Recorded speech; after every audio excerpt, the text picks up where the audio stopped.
सेंगर साहब के पास आता हूँ। बहुत सारे हमारे दर्शक लिख रहे हैं कि आप एक नई पिक्चर क्यों पेश कर रहे हैं। हम नई पिक्चर नहीं पेश कर रहे हैं दर्शक मित्रों, हम वही पिक्चर पेश कर रहे हैं जो इस टाइम जमीन पर नजर आ रही है। दरअसल हमें निराश होने की जरूरत नहीं है, हम एक प्रोसेस का हिस्सा है, हम आउटकम का हिस्सा नहीं है। उस प्रोसेस को हमने जिया है और हमारे चैनल्स ने जो संघर्ष करना था लोकतंत्र के लिए, हमने संघर्ष किया है। ये जो स्थितियां आज हैं हम उसको बयान कर रहे हैं। 6 महीने बाद क्या होगा, किस किस्म के विरोधाभास या अंतरकलह उभरेगी, क्योंकि उस समय अभी तो हनीमून पीरियड है सरकार का।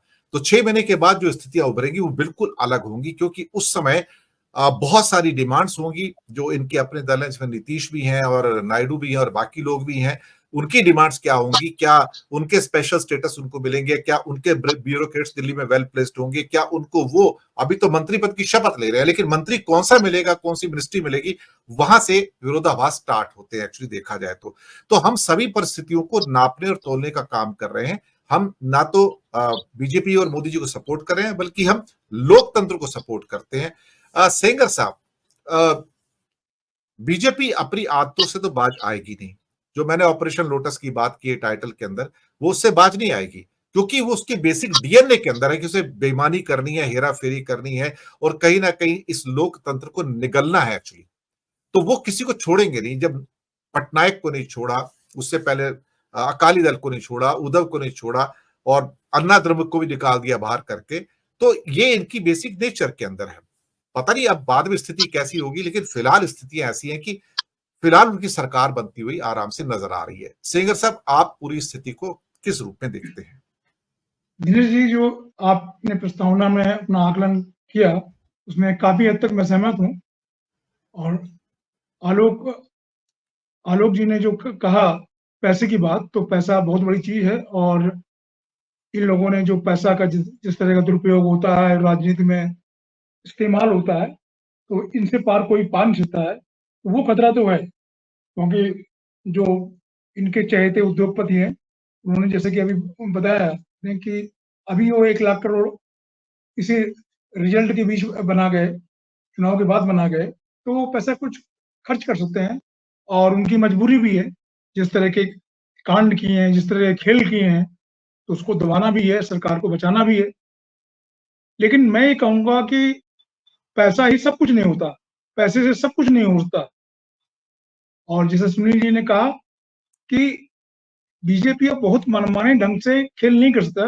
वो जो टीडीपी है, चंद्रबाबू हैं, वो नीतीश कुमार नहीं है, समझे, कि बहुत दब जाए। मैंने देखा है उनको, जिस समय वो राष्ट्रीय मोर्चा के संयोजक थे और ये सरकार चला रहे थे, शायद सरकार, उसमें उनका क्या दबदबा था, किस तरह की वो बार्गेन करते थे। मैंने देखा है, उनको बहुत नजदीक से देखा है।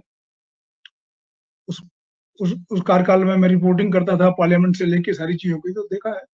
तो आसान नहीं होगा टीडीपी को इनको नाराज करना। और ये कि देखो, पैरेलल व्यवस्था तो कर सकते हैं कि कुछ निर्दलियों को तोड़ें।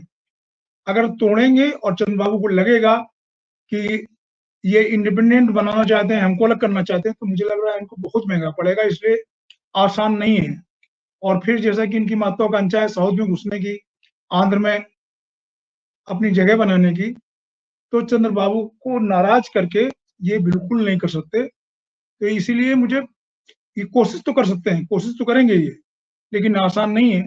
जैसे कि सुनील जी ने गिनाया कि जो निर्दलीय हैं, 7 निर्दलीय, उनमें नॉर्थ ईस्ट के छोड़ के और ये जो छोड़ के तोड़ना बहुत मुश्किल है। ये जब खेल करेंगे कुछ एमपीज को लाने का, इसका मतलब है वो अलर्ट होगा चंद्रबाबू के लिए। तो चीजें बहुत फंस गई हैं। और नीतीश कुमार के लिए के भी खतरा है कि ये जानते हैं, मोदी जी और उनकी टीम जानती है कि उनको बहुत कॉर्नर किया, उनको दीवार तक ले गए नीतीश कुमार को। तो पलटी मारने में उनको संकोच नहीं होता, और वो दिखा चुके हैं कि वो 1 घंटे के अंदर एक नई तस्वीर पेश कर सकते हैं। तो ये खतरा तो उनके साथ है।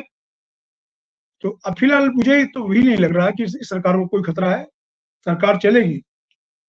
पर इसमें शर्त ये है कि अगर पीएमओ पहले की तरह पावर हाउस बना रहा, जिसमें मंत्रालय और मंत्री गौण रहे, तो मुश्किलें आएंगी। चाहे भले महत्वपूर्ण विभाग ना मिले टीडीपी को या नीतीश कुमार को, लेकिन मुझे लग रहा है कि जो पीछे कार्यकाल रहा है उसमें जो पीएमओ की भूमिका रही है,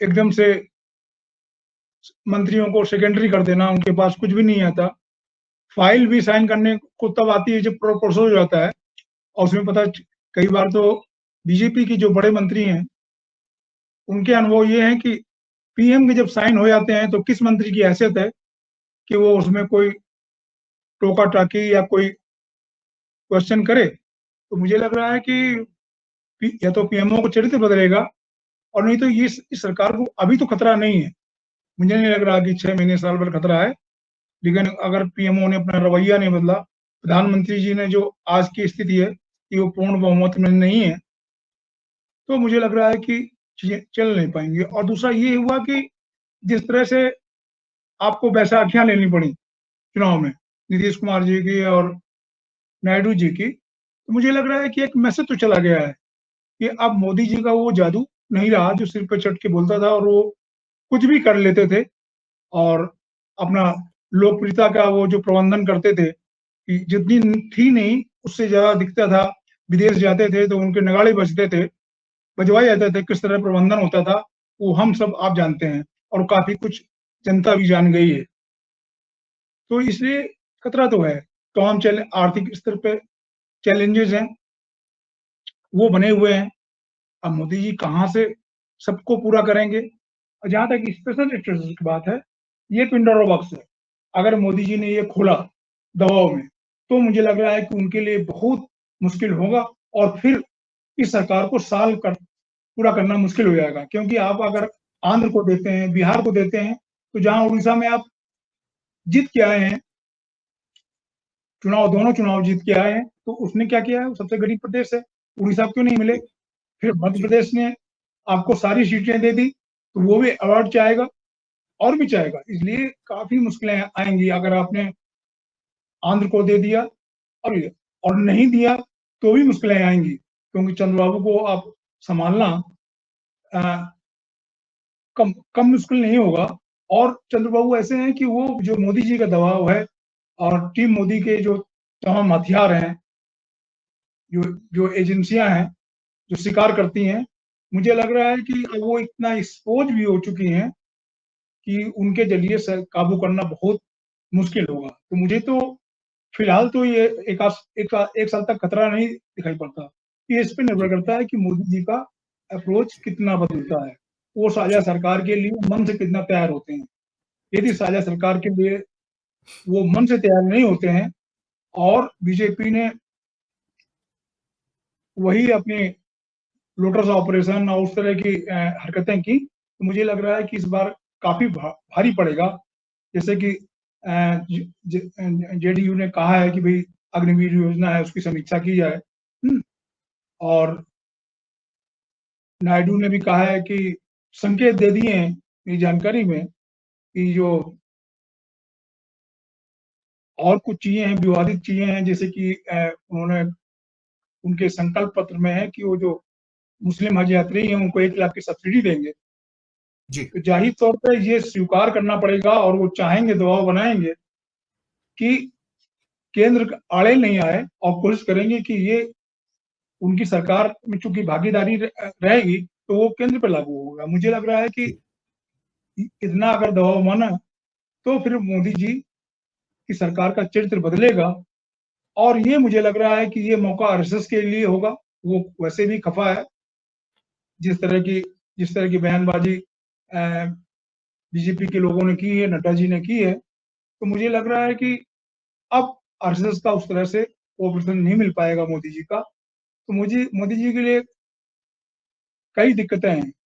इंटरनेशनल मीडिया में मोदी सरकार की छवि काफी बट्टा लगा है, काफी खराब हुई है, और मुझे लग रहा है इसको कैसे सुधारेंगे, तो चैलेंजेस तो बहुत रहेंगे के सामने। और जी देश में अब वो जादू चलने वाला नहीं, अब मुझे लग रहा है कि इनका जो सांप्रदायिक हथियार था हिंदू मुस्लिम वाला वो बहुत जी भोथरा हो गया है।